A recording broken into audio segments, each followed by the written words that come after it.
Speaker قومی assembly Ayaz Sadiq صاحب جو ہیں، کل انہوں نے قومی اسمبلی کا اجلاس تھا، بجٹ اجلاس تھا، لیکن انہوں نے مناسب سمجھا کہ وہ بھی اس بارے میں اپنے جو نمبر ہیں وہ حاصل کریں زیادہ سے زیادہ۔ کیا کہا ایاز صادق صاحب نے، ذرا سنیے۔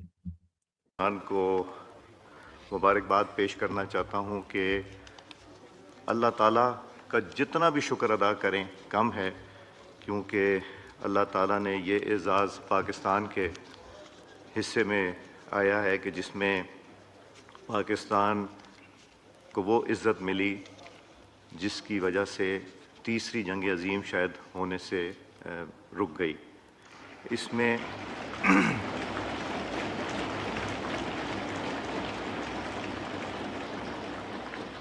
میں میں آپ سب کو مبارکباد دیتا ہوں، میں پاکستان کے عوام کو مبارکباد دیتا ہوں کہ یہ عزت جو بنی ہے یہ ہم سب کی عزت بنی ہے۔ میں وزیر اعظم پاکستان کو، جن کی انتھک محنت، جن کی کوشش کاوش سے کل رات کو جو پیش رفت ہوئی وہ ممکن نہیں تھی کہ اگر انہوں نے اپنا رول نہ پلے کیا ہوتا۔ میں محترم ڈپٹی پرائم منسٹر صاحب کو بھی مبارکباد پیش کرتا ہوں، جن کی بے مثال سفارت خاری جو ہے وہ کام آئی۔ میں chief of defence forces field marshal Syed Asim Munir صاحب کی انتھک محنت کو بھی خراج تحسین پیش کرتا ہوں۔ میں وزیر داخلہ محسن نقوی صاحب کے مسلسل رابطے کی بھی،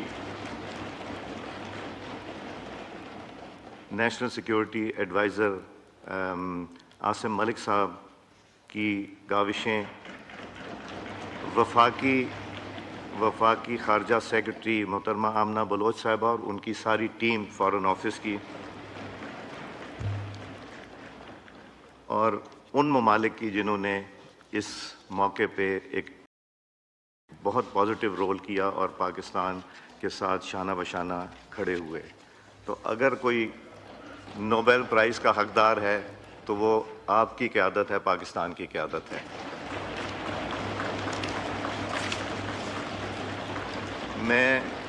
میں آج خوش آمدید کہوں گا ہمارے دوست، بھائی اور ہمسایہ ملک کے سفیر آج وزٹرز گیلری میں تشریف رکھتے ہیں، ہم ان کو خوش آمدید۔ تو یہ جناب ایاز صادق صاحب آپ نے سنا ہوگا، انہوں نے 2 حصوں میں تقسیم کر دیا۔ پہلی ٹیم انہوں نے وزیر اعظم شہباز شریف اور اسحاق ڈار یعنی کہ شریف فیملی کو رکھا اور ان کا شکریہ ادا کیا اور ان کو کریڈٹ دیا، شہباز شریف صاحب کو اور اسحاق ڈار صاحب کو، کیونکہ ایک بھائی ہیں اور دوسرے سمدی ہیں۔ ان کا شکریہ ادا کیا اور ان کو کہا کہ اصل رول ان کا ہے۔ اس کے بعد دوسری ٹیم کا انہوں نے اعلان کیا۔ تو ہونا تو یہ چاہیے تھا پروٹوکول کے مطابق، وزیر اعظم ہوتے، پھر وزراء ہوتے، پھر آرمی چیف ہوتے، لیکن انہوں نے مناسب سمجھا کہ آل شریف کو الگ کر دیا جائے، نون لیگ کی لیڈرشپ کو الگ کر دیا جائے اور فیلڈ مارشل کی ٹیم کو الگ کر دیا جائے۔ تو اس کے بعد انہوں نے فیلڈ مارشل کا اور محسن نقوی صاحب کا اور دفتر خارجہ کا شکریہ ادا کیا۔ اس طریقے سے از خود انہوں نے یہ ڈویژن بنا دی ہے کہ جناب یہ 2 ٹیمیں ہیں۔ تو جب حقیقت یہی ہے کہ شہباز شریف صاحب کا یا اسحاق ڈار صاحب کا اس میں کوئی رول نہیں ہے، اور سارے معاملات جو ہیں وہ خود فیلڈ مارشل نے اور ان کے خصوصی ایلچی جناب محسن نقوی صاحب نے دیکھے ہیں، اور تیسرا کوئی بھی نہیں تھا، اور ان کی ہی ہدایات کے مطابق پہ دفتر خارجہ کے افسران اور ہمارے سفارت خانے ایکٹ کرتے رہے ہیں۔ اس کے بعد آتے ہیں جی، یہ تو انہوں نے کریڈٹ لے لیا اور کہہ بھی دیا کہ نوبل انعام بھی ہمیں ملنا چاہیے، لیکن امریکہ کے نائب صدر جے ڈی وینس کہتے ہیں کہ ہمیں اب کسی سالس والس کی کوئی ضرورت نہیں ہے، ہماری بات چیت براہ راست ہو رہی ہے، ہمارے تعلقات جو ہیں وہ کانٹیکٹ براہ راست ایران کے ساتھ ڈیولپ ہو چکے ہیں، کیونکہ اب ہم اس کو خود دیکھیں گے، اور اس کے ساتھ ساتھ انہوں نے یہ بھی کہا کہ اب ہم یہ بھی دیکھیں گے کہ ہمارا کون سا پیغام صحیح پہنچا اور کتنا سچ پہنچا اور کتنا جھوٹ پہنچا، اور واپس میں جو ایران نے ہمیں پیغام دیا وہ پیغامات ہم تک کیسے پہنچے اور اس میں کتنا سچ تھا اور کتنا جھوٹ تھا۔ مطلب یہ ہے کہ آپ سمجھ جائیں کہ امریکہ بہادر سرکار جو ہے وہ اب براہ راست ایران کے ساتھ معاملات کھولنے جا رہی ہے، اور آپ پر بھروسہ نہیں کر رہی، بلکہ وہ یہ کہہ رہی ہے امریکی قیادت کہ جناب آپ نے پتہ نہیں ہماری طرف سے ہمارا پیغام پہنچایا یا نہیں پہنچایا. کچھ انہوں نے خود ہی ڈاؤٹس کریٹ کر دی ہیں. جے ڈی وینس کیا کہتے ہیں ذرا سنیے. Under the president's leadership. We are now speaking directly to the Iranian system. We have some good relationships there. So this is going to be a successful negotiation because, we're not passing messages through various back channels anymore. We're actually talking to them. And when you talk to them, you figure out what's real, what's fake, what are they serious about, what are they not serious about. And the thing I'd add to that is we fundamentally have all the cards here.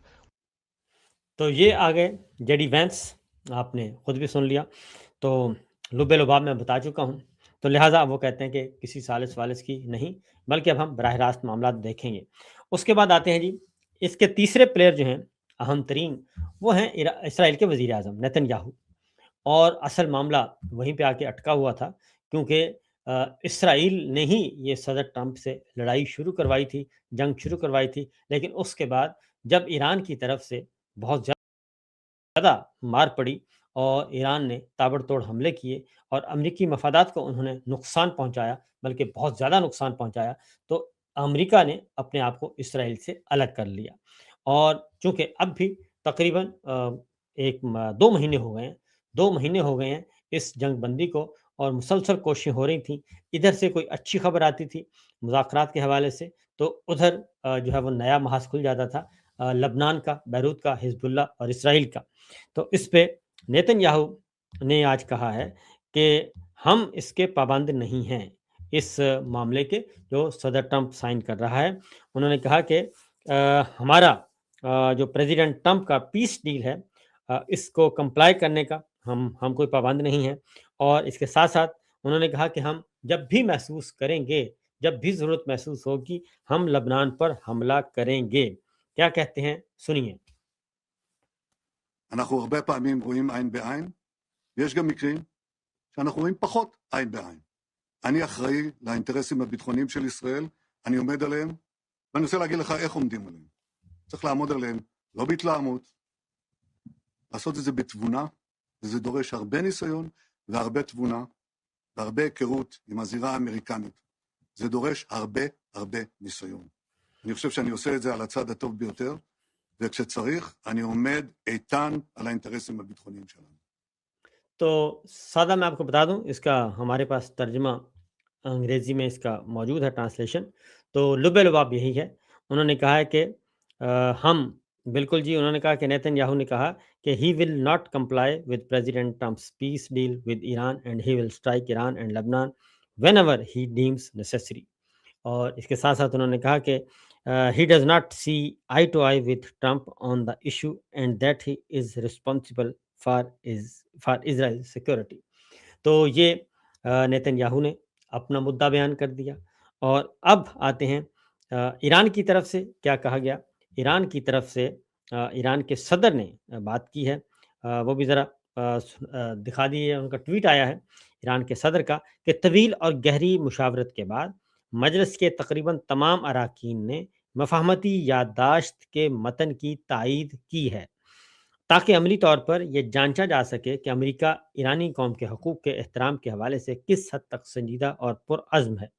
Iran کے قومی مفادات کے تحفظ کے لیے ضروری شقوں کو شامل کرنے پہ معزز سپریم لیڈر کی رہنمائی نے سب سے اہم کردار ادا کیا اور ہم اس پر ان کے شکر گزار ہیں.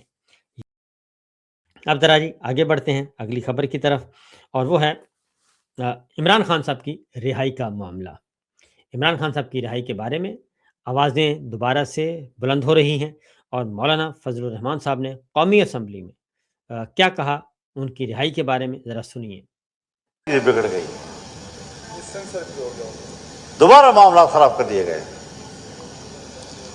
میں تو آج بھی کہتا ہوں کہ عمران خان کو باہر آنے دیں. سیاست میں اگر ان کی گرفتاری کی وجہ سے تلخی ہے، ہمیں ملک کی بہتری کے لیے اور ملک کے اندر مجموعی طور پر ایک برادرانہ اور ہم آہنگی کی فضا پیدا کرنے کے لیے ایک شخص کی قربانی کوئی مسئلہ نہیں ہے. آ جائیں باہر میدان میں سیاست.